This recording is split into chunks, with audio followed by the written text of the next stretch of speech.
ओम श्री परमात्मने नमः। आनंद कंद श्री भगवान की जय। आदरणीय भक्तजनों, सादर प्रणाम। हम आज श्री नाभाजी द्वारा वर्णित श्री सुखदेव जी की कथा को श्रवण करेंगे। त्वमेव कर्तासि चराचरस्य, त्वमेव भर्तासि सदा दयालु, त्वमेक एवासि जगन्नियन्ता, प्रभु भयन्तं सततं नमामि, प्रभु भयन्तं सततं नमामि।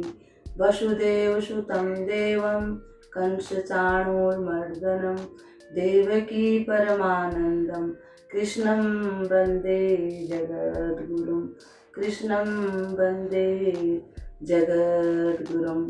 आदरणीय भक्तजनों, श्री सुखदेव जी को हम सब जानते ही हैं।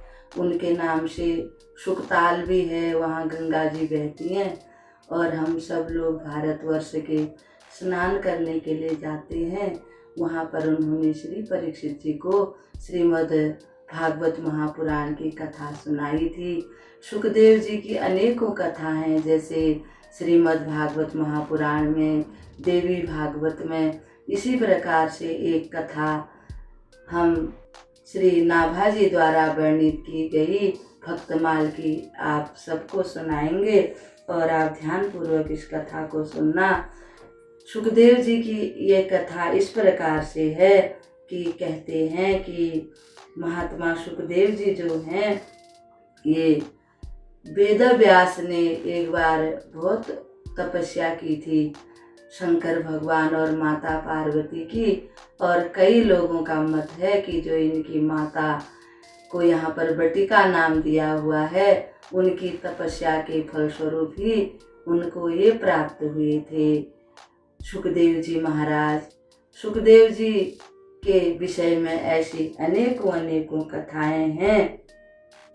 तो इस एक ऐसी भी कथा भागवत जी में वर्णन है कि जब श्री कृष्ण महाराज और श्री राधा रानी जी इस धराधाम पर अवतरित हुए, तो उसी समय ये सुख भी उन्हीं के साथ इस धराधाम में आए।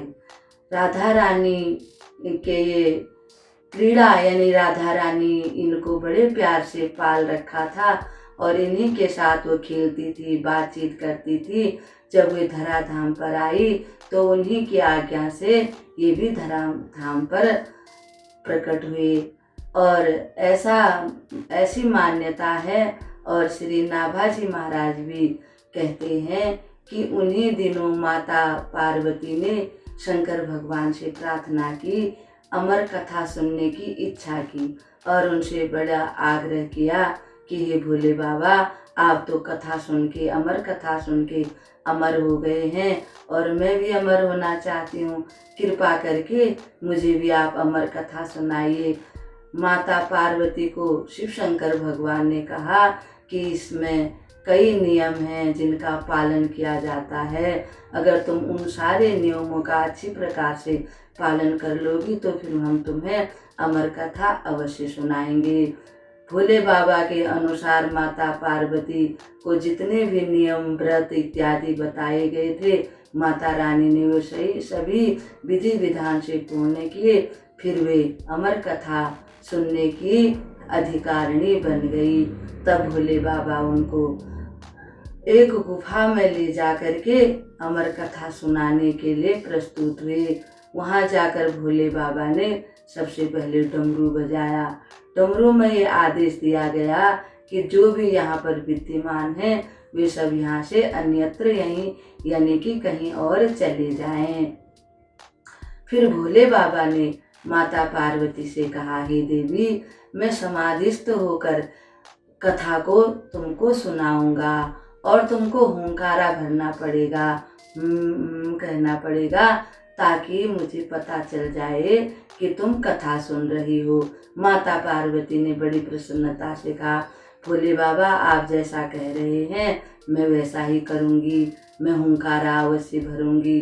भोले बाबा ने भगवान को स्मरण करते हुए कथा शुरू की। माता पार्वती थोड़ी देर तक तो कथा सुनती रही और फिर उनको नींद आ गई और एक शुक हुंकारे भरने लगा। वो शुक इसलिए नहीं वहाँ से जा पाया, उस समय वो एक खोल अंडे में था और जैसे जैसे भोले बाबा ने कथा शुरू की तो वो अंडे से खोल से बाहर निकल आया। उसको पता चला राधा रानी का तो था ही, ज्ञानी तो था ही वो, तो उसने सुना माता रानी तो सो गई हैं, इसलिए मैं यूँ हुंकारे भर लूँ ताकि कथा मैं भी सुन लूँ। और कथा भोले बाबा इतने ध्यान मग्न होके कथा सुना रहे हैं, भोले बाबा को भी आनंद आ रहा है। जैसे ही कथा भोले बाबा ने कथा को विराम दिया तो उन्होंने जय श्री राम करके जोर से बोला तो माता पार्वती अचानक से हड़बड़ा के उठी, कहने लगी भोले बाबा आगे क्या हुआ और बताओ। भोले बाबा को बड़ा आश्चर्य हुआ। उन्होंने कहा देवी तुम क्या कथा नहीं सुन रही थी?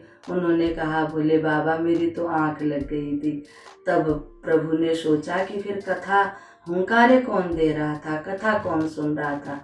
तब उनकी नज़र एक तोते पर पड़ी।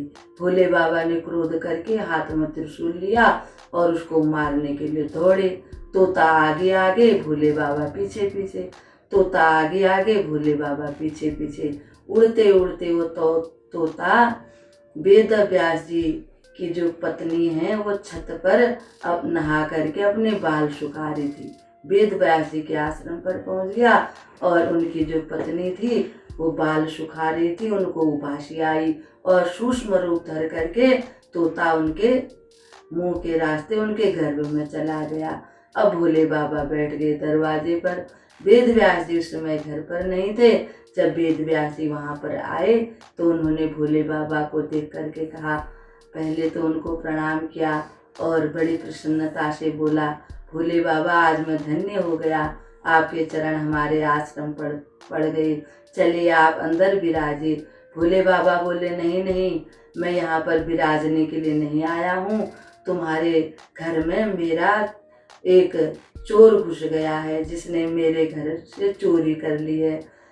वेद व्यास जी बड़े हंसे, कहने लगे बाबा आपकी चोरी भला कौन कर सकता।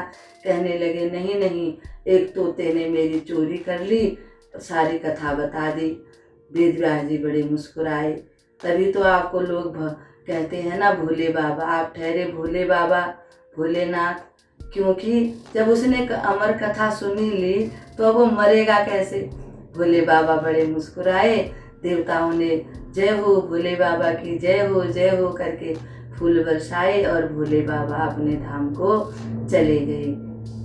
भक्तजनों, इस प्रकार से सुखदेव जी की कथा को श्री नाभाजी महाराज कहते हैं कि जो सुखदेव जी हैं उनको सारे शास्त्रों का, सारी विद्याओं का ज्ञान हो गया था और वे 12 साल तक अपनी माता के गर्भ में ही रहे, गर्भ से बाहर ही नहीं आ रहे थे।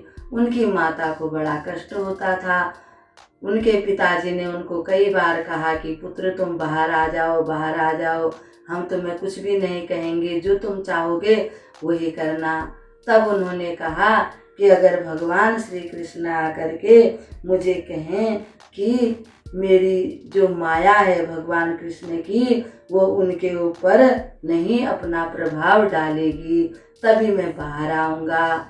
तब श्री कृष्ण भगवान जी सुखदेव जी के पास आए और उन्होंने वचन दिया कि हे सुखदेव जी, मेरी जो माया है तुम पर अपना कोई प्रभाव नहीं डालेगी।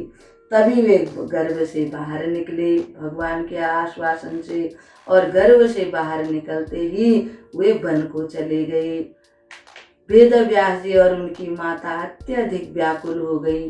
जब वो वन को जा रहे थे तो माता ने कहा कि मेरे पुत्र को लौटा लाइए। माता बड़ी रोने लगी। अब जिसका पुत्र 12 साल से माता इंतजार कर रही है, उनको प्यार करने की, लाड़ दुलार करने की, अपने पुत्र के साथ रहने की। वो पुत्र अगर होते ही वन को चला जाए तो माता पिता पर क्या गुजरेगी हम सब जान सकते हैं।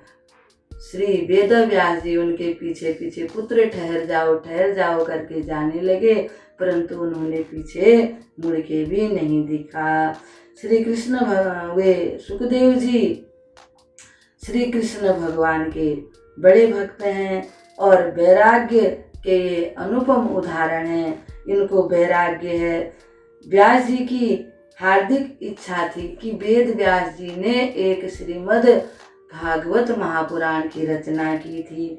वे ये चाहते थे कि मैं इसको एक सुपात्र, कोई ऐसा पात्र मिले जिसको यानी अच्छा इंसान हो जो भगवान की कथा को जन जन तक पहुँचाए और वह हर प्रकार से धर्म का पालन करने वाला हो और भगवान का भक्त हो। ऐसा कोई मिले तो मैं उसको ये ग्रंथ सौंप दूं ताकि जन जन का कल्याण हो जाए। इस प्रकार से जब वेद व्यास जी ने उस ग्रंथ की रचना की तो उनको लगा कि जो ये मेरा पुत्र सुखदेव है यही इस ग्रंथ को पाने का अधिकारी है, यही सुपात्र है। तब उन्होंने अपने शिष्यों को वन में भेजा और एक सुंदर सा श्लोक उनको रटा दिया और कहा कि तुम ये जहाँ पर सुखदेव जी विराजमान हैं, तपस्या में लीन हैं, वहाँ जा कर के तुम इस श्लोक को गाना। उनके शिष्यों ने ऐसा ही किया। वो वन में गए और वह यह श्लोक उनके सामने गाने लगी। बरहापीडम नटवर बपुः कर्णयो कर्णिकारकं बिभ्रद्वासः कनककपिशं वैजयन्ती च मालं रन्ध्रान् वेणुर्धर सुधया पूरयन् गोपवृन्दैर्वृन्दारण्यं सपदरमणं प्राविशद गीत कीर्ति। इस प्रकार से जब उन्होंने श्लोक गाया, इसका मतलब ये है कि गोपियाँ जो हैं वे अपने मन मंदिर में भगवान कृष्ण की छवि को देखती हैं। वे किस प्रकार से भगवान की छवि को अपने मन मंदिर के द्वारा निहारती हैं कि श्री कृष्ण भगवान जो हैं वे ग्वाल बालों के संग वृंदावन में प्रवेश कर रहे हैं। उनके सिर पर सुंदर मुकुट है और उसमें मोर का पंख लगा हुआ है और कानों पर सुंदर कनेर के पुष्प धारण किए हुए हैं। श्री कृष्ण ग्वाल बालों के साथ वृंदावन में प्रवेश कर रहे हैं। शरीर पर सुनहरा पीतांबर लहरा रहा है। उन्होंने पीतांबर पहना हुआ है और गले में 5 प्रकार की सुंदर फूलों की वैजयंती माला उन्होंने धारण की हुई है। जैसे कोई रंग मंच पर नट सुंदर सा वेश बना करके विद्यमान होता है, उसी प्रकार वे श्रेष्ठ नट का सा सुंदर वेश बनाए हुए हैं। बांसुरी के छिद्रों को वे अपने अधरा अमृत से भर रहे हैं।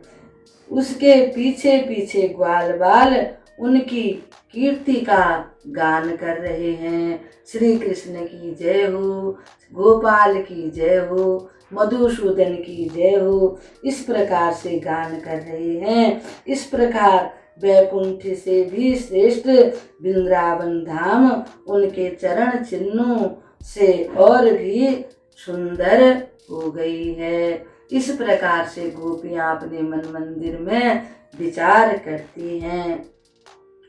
जब वेद व्यास जी के शिष्यों ने ये श्लोक सुनाया तो उनको ये श्लोक बहुत ही अच्छा लगा। वे उस श्लोक को सुन करके अपने पिताजी के आश्रम पर आए और उन्होंने श्री कृष्ण भगवान के जो स्वरूप है अत्यधिक उसका जो उन्होंने वर्णन किया था उससे वे बड़े आकर्षित हो गए। फिर वेद व्यास जी ने अपने उस पुत्र को वह ग्रंथ पढ़ाया और उसको पढ़ करके उन्होंने कितने ही उसमें श्लोक 18,000 श्लोकों का विधिवत अच्छी प्रकार से उन्होंने अध्ययन किया। फिर समय आने पर उन्होंने कुरुवंशी यानी जो पांडवों के जो पौत्र थे श्री परीक्षित जी महाराज, उनको वह कथा सुनाई और उस कथा के प्रभाव से उनको एक ऋषि का श्राप लग गया था। ये श्राप लग गया था कि तुमको आज से 7 दिन में सर्प डसने से तुम्हारी मृत्यु हो जाएगी। वे राजपाट छोड़ करके सुखताल आ गए थे गंगा जी के किनारे। वहाँ पर उन्होंने फिर कथा सुनाई। कथा सुनते सुनते ही उनको मोक्ष की प्राप्ति हो गई। इस प्रकार से हम आप सबको सुखदेव जी की कथा का श्रवण करा रहे हैं। अब इस कथा को यहीं पर विराम देते हैं। बोल श्री बांके बिहारी लाल की जय। भक्त भक्ति भगवंत गुरु चतुर नाम बपुए, इनके पद वंदन किए नाशत विघ्न अनेक, नाशत विघ्न अनेक। श्री कृष्ण गोविंद हरे मुरारी, हे नाथ नारायण वासुदेव। श्री कृष्ण गोविंद हरे मुरारी, हे नाथ नारायण वासुदेव। हे नाथ नारायण वासुदेव, हे नाथ नारायण वासुदेव।